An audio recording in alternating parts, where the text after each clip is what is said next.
Hi Fernandad, Jana Plant here. I really appreciated reading your post. The one thing that stood out to me was how you did a really good job defining Carl Rogers person-centered as your theoretical orientation. I also love using Carl Rogers. I think that person-centered is just a strong foundational therapeutic tool to use, not just throughout treatment, but I think it can be integrated into every counseling session. It's interesting that you highlight the three core components, which is the congruence, unconditional positive regard, and accurate empathic understanding, and how the essence of person-centered is to really meet the client where they're at. And I feel like that also highlights what the professor said in the beginning of this course. His first lecture was, as a therapist who's integrating psychology and theology, our goal is to really meet the client where they're at, not where we think they should be. So in my literature review for this class, I came across an article, and the article was written by Evans and Delvin, Client-Led Interventions.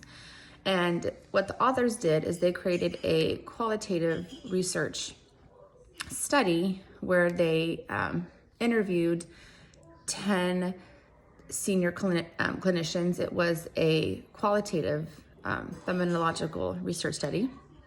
And they interviewed 10 senior clinicians, and they wanted to find out the essence of integration from the counselor perspective.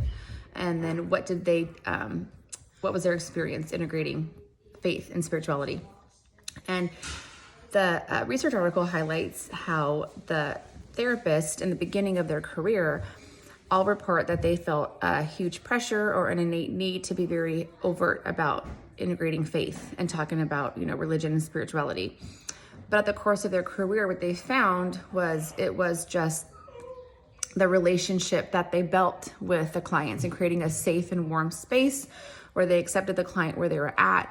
And in that Carl Rogers interventions is what created a safe space for the clients to receive healing. So I thought that was really cool. Also, looking at your theological position, you mentioned, communion and priesthood. And I'm curious if you ever have experienced applying that into counseling session. How would you utilize the priest in counseling session, or how would you even use communion in a counseling session if that's something that you feel like could be beneficial? So thank you so much for your post. Bye.